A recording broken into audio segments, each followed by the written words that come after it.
She was 19 the day her name stopped meaning anything. Not legally, not officially, but in every way that actually mattered. It happened quietly. No shouting, no dramatic ending, no moment where everything broke at once. Just a conversation that ended too cleanly to argue with. The air in the house had been cooling for months, but today the frost finally set in. Her name was Mara Ellison. For most of her life, she had believed that stability was a currency, something you earned by being easy to keep, quiet, helpful, uncomplicated. She thought that if she became a shadow, she would never be stepped on. But stability built on being invisible doesn't hold. It shifts. It changes terms without warning. And eventually, the person holding the light decides they don't want a shadow anymore. She was 12 the day her life stopped fitting anywhere. Not in a dramatic way. Not all at once. Just quietly. Like a puzzle piece with the edges sanded down until it could no longer lock into place. Up until the day she lost her mother, she had believed a simple lie. That if you stayed out of the way, if you didn't cause problems, if you made yourself useful, you would always have a right to exist in the corner of a room. That belief didn't shatter. It simply wore out, like the tread on a cheap pair of shoes. The conversation happened in the kitchen, that sacred space of family and nourishment that now felt like a courtroom. It was late afternoon. Mara had just returned from a long shift at a random odd job, the kind that paid in crumpled 5s and 10s. The house belonged to Molly, her deceased mother's oldest friend, the woman who had taken her in as a charity project 7 years ago. Inside the kitchen, the light filtered through the window above the sink, turning the floating dust motes into tiny sparks of gold. It made the room feel warmer than it actually was. There were dishes stacked beside the faucet, still wet. A floral towel draped over the oven handle. A clock on the wall ticked with a heavy, mechanical rhythm that seemed to be counting down the seconds of Mara's childhood. Mara stood near the doorway. Not fully inside, not fully out. She was hovering on the threshold, an instinctive reflex born from years of knowing she was a guest on a long-term lease. Molly said it again, her voice as sharp as a paring knife. "Mara, did you hear me? I said that you can't stay here anymore." The words landed flat. No anger, no hesitation. They came from someone who had once promised her mother they would look out for her. Someone who now wouldn't even meet her eyes. Molly kept her gaze fixed on a laminate counter, wiping a non-existent crumb over and over again, treating Mara's eviction like just another chore to be checked off a list. Mara didn't respond right away. In moments like these, the brain tries to rearrange reality into something survivable. It looks for a loophole. A maybe next month. A just joking. But the silence in the kitchen was too heavy for jokes. "This isn't working," Molly continued, her voice gaining a practiced hardness. "We've done what we can." We. That word did more damage than the eviction itself. It was the plural of exclusion. It meant a meeting had happened behind a closed door. It meant a vote had been taken, and Mara had lost before she even knew there was a contest. She nodded.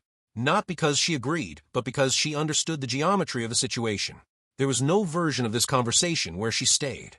"How long?" she asked, her voice sounding small and metallic in her own ears. Molly finally looked up, her expression a mix of pity and annoyance. "You know we've had this talk, Mara. A couple months ago, I told you to get a job, to start saving money.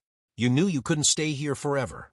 You're 18 now, actually 19 last month, and you're an adult. This is for the best. It's time for you to fly." Mara swallowed hard. Saving money from odd jobs was like trying to fill a swimming pool with a teaspoon, especially when Molly charged her utility fees every Friday. "Remember Charles?" Molly asked, her tone shifting to something more defensive. "The man I told you about? Well, he's moving in. He's a single father with 3 boys, Mara. 3. This place only has 2 bedrooms. Charles has it all figured out, a bunk bed for the boys in your room. We really need the space, so please don't make this more difficult than it has to be. Charles and we waited for you to save up enough. I hope you have. His lease is up at the end of the week, and he really needs my help." Of course he would. Mara looked around the kitchen, at the small things that had once felt permanent. The scratch on the cabinet she had made with her backpack in the 7th grade. The chair with the wobbly leg where she did her homework. The window she used to crack open to hear the birds. None of it looked different, but the house had already forgotten her. The space she occupied was already being measured for bunk beds and the loud, sprawling life of a man and 3 sons she barely knew. Today would be best, Molly added, the finality of it dropping like a guillotine. Mara didn't argue. She didn't point out that her savings amounted to exactly $2,000 hidden in a sock, hardly enough for a deposit on a closet in this city. She simply turned and went to her room. She closed the door, the click of a latch sounding like the end of a chapter. She sat on the edge of the bed, her hands gripping the quilt, and stayed there for a long time, watching the gold light fade into gray. She wasn't a daughter. She wasn't a roommate. She was just a logistical error that had finally been corrected. This was the part people imagine being emotional. The breakdown, the anger, the disbelief. But what she felt was something else entirely. Absence. It was a hollow, ringing sensation, like the sound after a bell has been struck. Something inside her had already stepped away, protecting itself before the impact. She stood up and started packing. In a room that had been hers for 7 years, there wasn't much that actually belonged to her. Most of it was borrowed time and hand-me-down furniture. She moved through her ritual of erasure, clearing the shells of the life she had tried to build. She reached for her Xbox, the one thing she'd saved up for 5 years ago to escape into worlds that were easier to navigate than this one. She stared at the white console for a long moment. It was small, but with the cords and the controller, it took up too much space in her bag. Space she needed for socks and canned food. With a heavy heart, she set it back on the desk. It looked lonely there, a digital ghost of the hours she'd spent playing Minecraft or Roblox, trying to drive away from a reality that had finally caught up to her. She packed her clothes. A few pairs of jeans.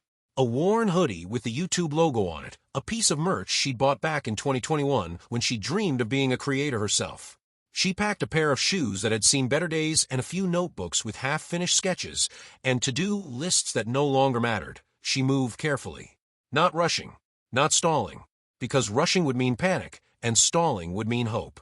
She didn't have room for either. The suitcase she used had a broken wheel, a relic from her mother's closet. It dragged slightly when she pulled it, making a soft, uneven thud scrape against the floor. That sound followed her through the hallway, a rhythmic reminder of her own displacement. She passed the living room, where the TV was blaring a clip from a loud, neon-colored Mr. Beast video, the kind of noise that usually filled the house, but now felt like it was coming from another planet. No one stopped her. Molly was already in the kitchen, her back turned, perhaps already mentally moving Charles's furniture in. No one said goodbye. And somehow, that was worse than a shout. She stepped outside, and the door closed behind her. It didn't slam. It didn't echo. It just clicked. A tiny, mechanical sound that signaled the end of her world. No more room. No more place. No more version of her that belonged there. She stood on the porch for a moment. Not because she didn't know what to do, but because there was nothing immediate forcing her to move. For the last 7 years, every second had been scheduled, structured, and expected by Molly's rules.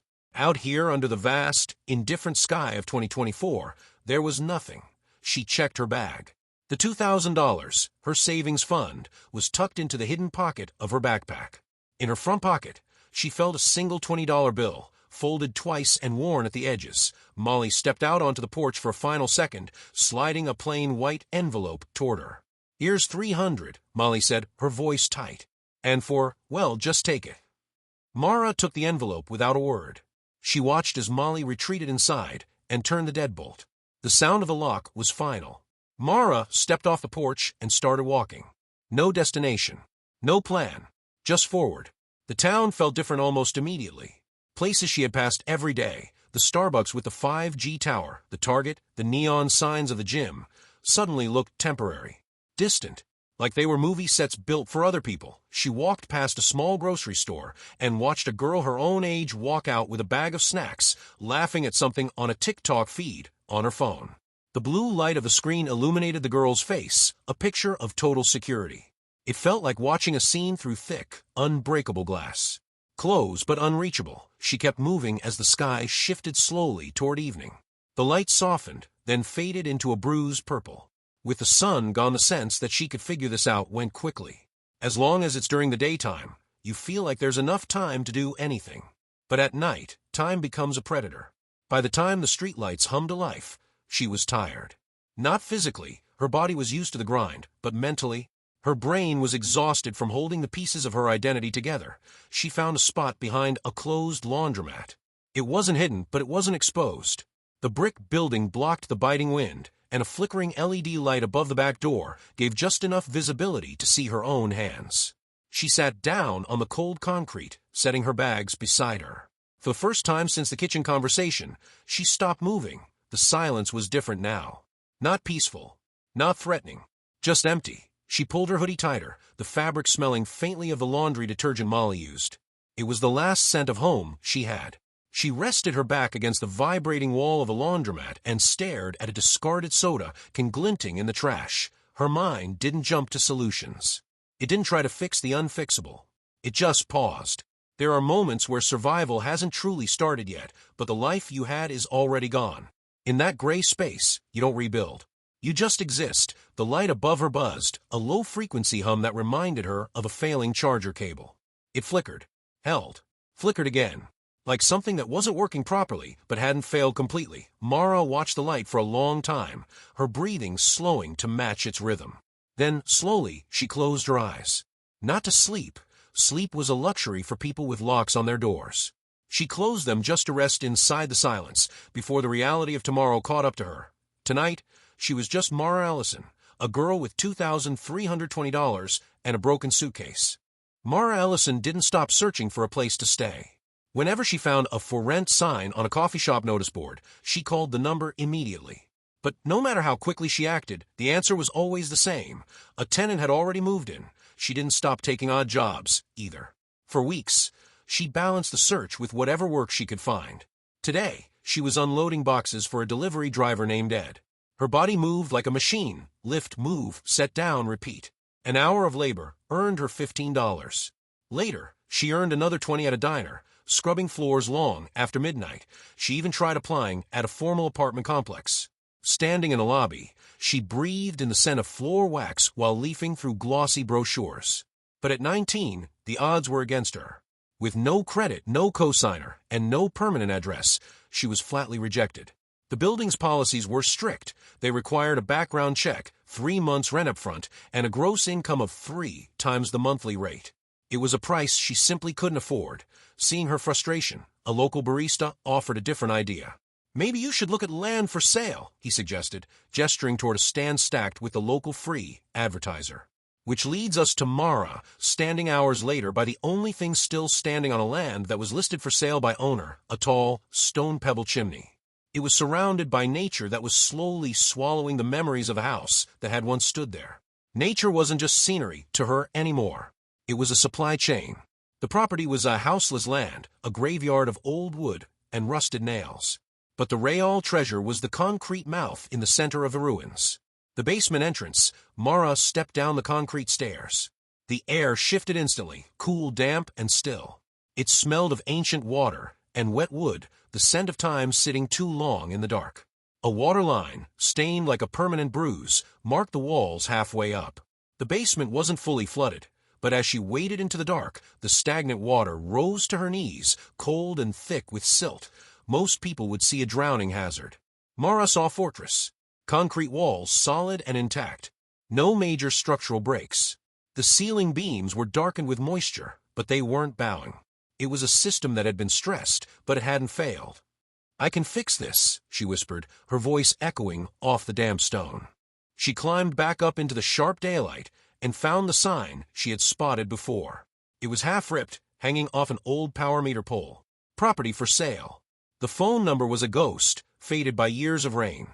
She had to guess at the last digit, copying it into her notebook with a trembling hand. She found a surviving payphone 2 blocks away, using the leftover change from her last laundry run. Her heart hammered against her ribs, a rare spark of adrenaline in a life that had become numb. The line rang. Once, twice, 5 times. "Hello." The voice was old, tired, and heavy with the sound of someone who didn't expect good news. "Hi. I'm calling about the property on the edge of town. The one with the stone chimney." There was a long pause. "That place has been sitting there for years. Flooded twice. Nobody wants a mess like that, girl," the man said. "How much?" Mara asked. She heard a short, baffled, "Are you serious?" "Yes." "You got cash?" "No bank is going to mortgage that swamp." "I have cash. 2,000, the man said, his voice flat. "Honestly, I just don't want to deal with it anymore. Taxes, complaints from the city. It's not worth anything." Mara looked back toward the property. The walnut trees, the berry bushes, mushrooms, dandelions, a tiny brook whispering at the edge of the lot. "I'll take it," she said. They met that afternoon. The man arrived in a rusted truck, introduced himself Jim Barry, looking at Mara like she was a hallucination. He didn't judge, but he shook his head as he pulled out a folded piece of paper, a warranty deed. "You know what you're buying, right? It's just land with a flooded basement." "With some TLC and DIY. Could be a place of my own," Mara replied. Jim drove them to the county office. Papers were signed. Mara handed over the $2,000. Jim counted it once and put the money away. He even drove her back to her new land, pointing out the property lines. "You'll need a mailbox," he said, staring at the ruins. "Contact the postmaster and the 911 office to get an address. If you don't, the county can't find you for taxes. You sure you don't want me to drop you at a motel or something?" "No," Mara said, clutching the deed to her chest. "I'm home." He drove away, the sound of his engine fading into the evening quiet. Mara stood alone on her dirt. She had $502.07 left in cash, and she was the owner of a mystery flooded hole. She walked to the basement entrance, her boots crunching on the dry weeds. She stepped down into the cold dark. This time, she wasn't an explorer. She was going to be a construction worker and build herself a home. She clicked on her small LED flashlight, the beam cutting through the gloom. As her flashlight danced over the receding waterline in the back corner, Mara spotted something new. It wasn't just debris piled in the dry alcove behind the stairs. It was a rotting tarp hiding another room, shielding a stash of crates from view. These were filled with heavy, bulky items, things the previous owner must have been too old or too tired to haul through the water. Heart racing, she stepped closer. She pulled back the corner of the tarp. Inside the first crate, coated in protective grease and dust, lay a set of cast-iron cookware, skillets, a Dutch oven, a griddle. Heavy, permanent. In another, she saw the glint of steel tools, a rusted but solid sledgehammer, a hand saw, and a box of brass fittings. To Mara, this was a wonderful surprise, a full workshop and kitchen setup. It was the crates that made her breath itch. She realized that $2,000 hadn't just bought her land, but also a basement that, with just the right amount of hard work, Mara could eventually turn all of this into a livable home. Owning the land didn't change the reality of the water and mud. The basement was still a damp, heavy cavern, but responsibility had turned the mess into a map. Mara knew she couldn't fix the world in a day, so she started with the water. She found a cracked plastic bucket behind a commercial dumpster nearby. It was a slow, grueling process. Kneel, fill, carry, pour. She repeated the cycle until her shoulders burned and her hands went numb from the cold silt.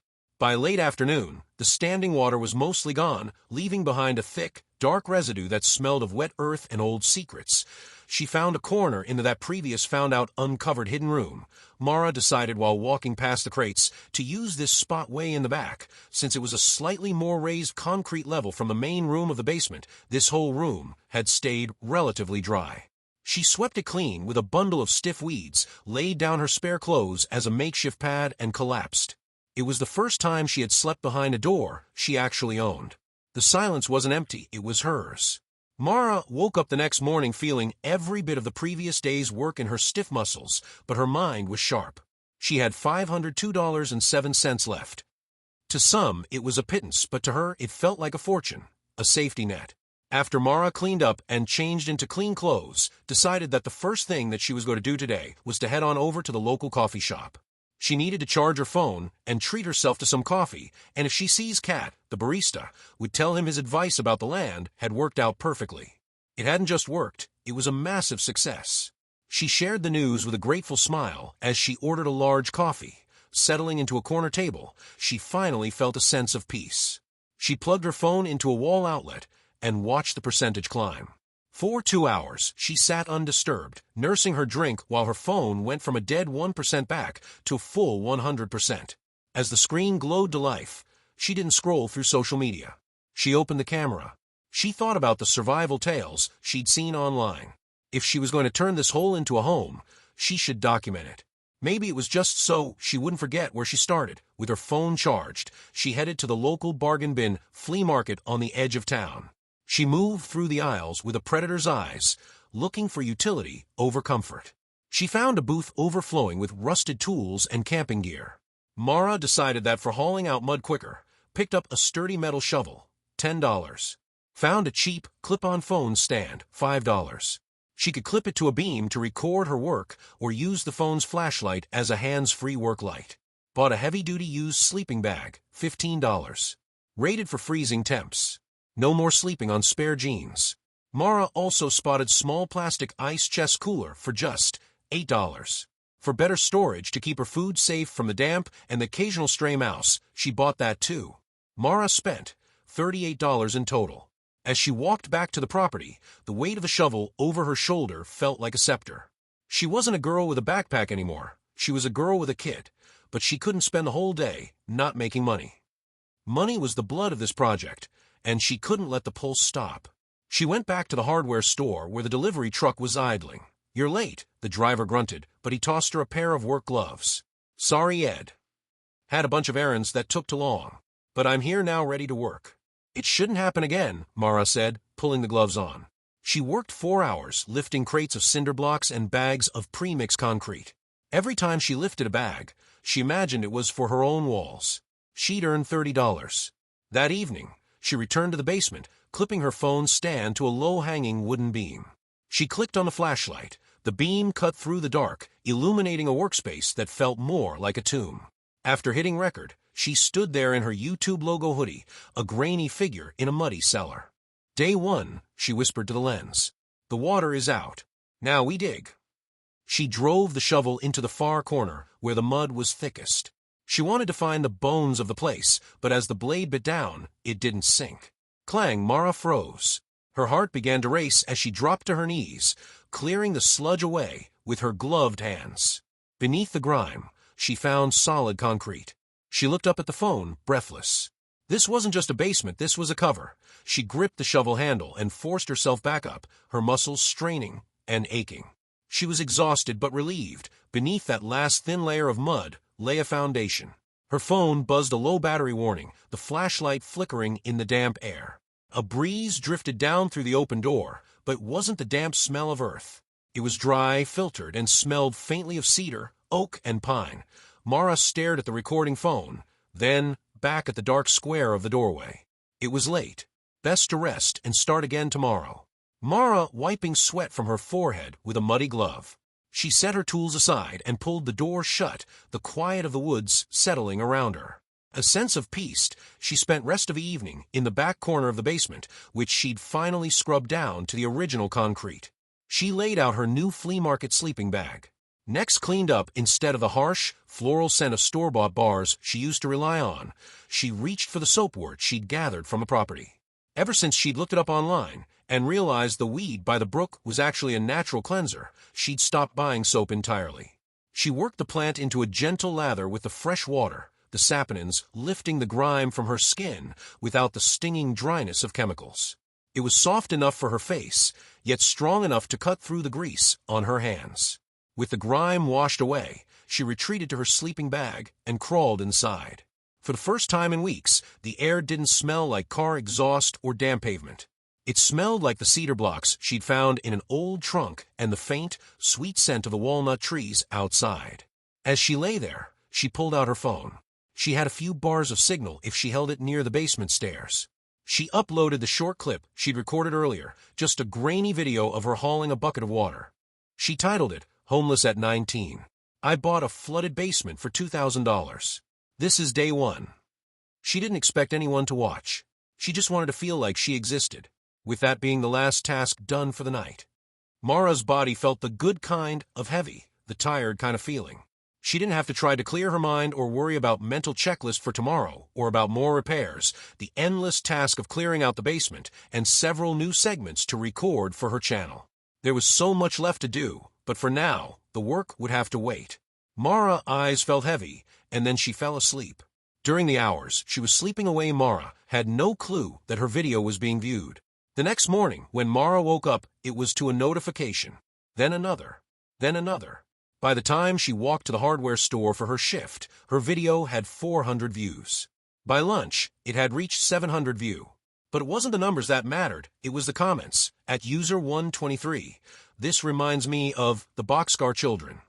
Keep going, Mara. Look around for wild edibles. If there are walnut trees, there might be wild garlic or berries near that stream.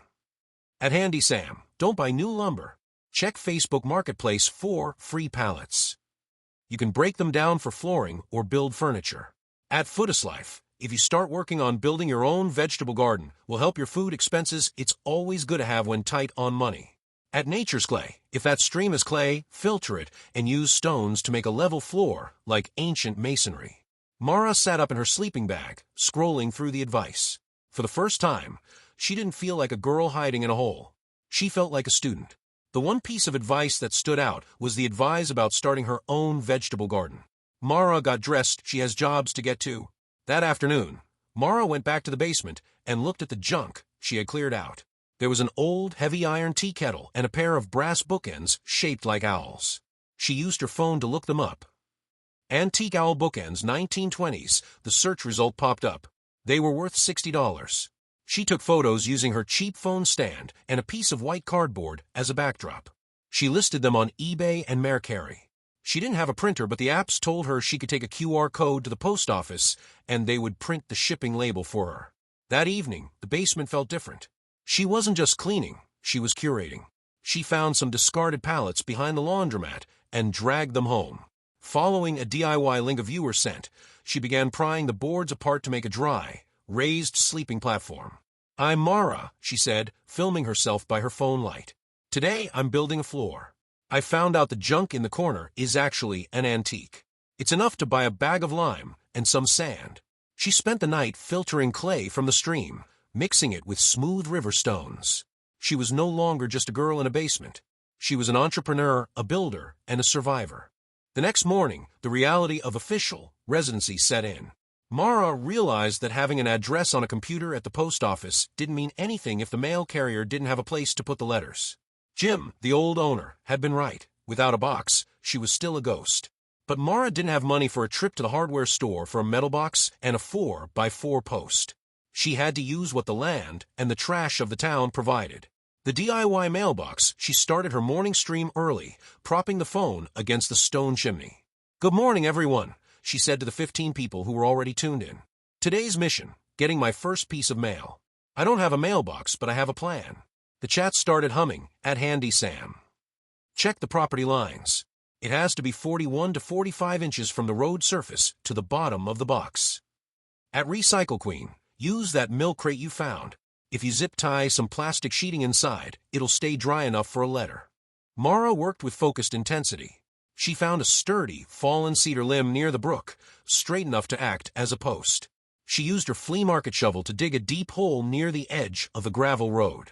"I'm using a milk crate I found behind the grocery store," she explained to the camera, showing how she was lashing it to the cedar post using vines and a bit of leftover twine. "It's not pretty, but it's mine. And it has my name on it now." She used a permanent marker to write Mara Ellison, Box 12 in bold letters on a piece of scrap wood, which she nailed to the side of the crate. The waiting game as she finished, "This box is for my future, not that I'll get much mail other than from the government." Still, the act of putting up the box felt like planting a flag. She spent the afternoon at her odd jobs, her mind wandering back to the basement.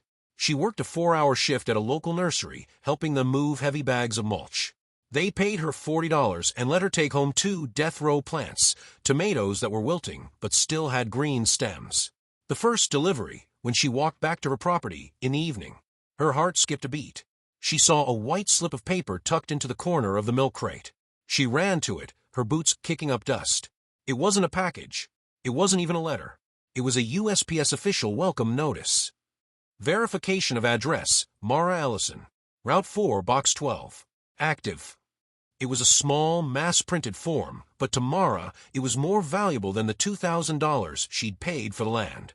It was proof that the system recognized her. She held the paper up to the camera, which she had started for her evening check-in stream. "I got my first piece of mail," she told the 45 viewers. Her voice was thick with emotion. "It's just a notice, but it's addressed to me, at my home." The surprise under the dirt before she went back into the basement for the night, Mara decided to plant the 2 death row tomatoes near the chimney.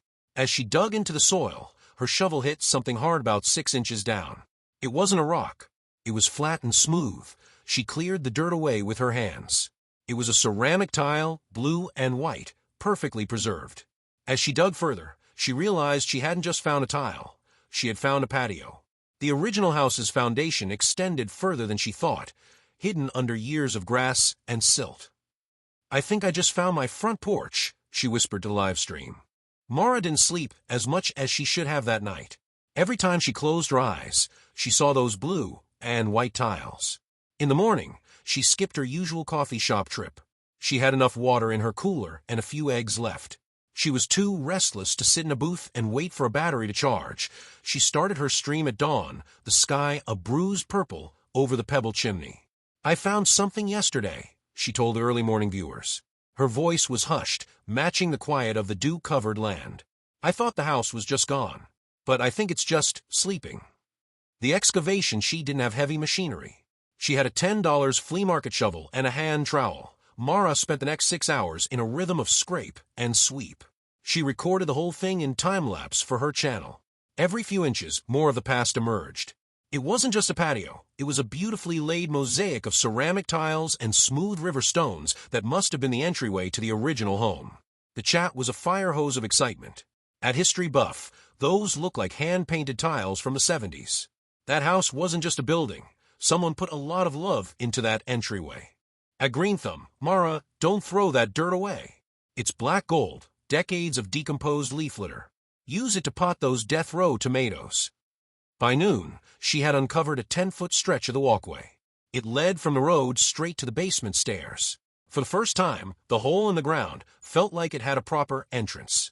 She used the stream water and a stiff brush to scrub the tiles until the blue designs popped against the gray concrete. Just as she was finishing, the familiar rumble of a heavy truck echoed down the gravel road.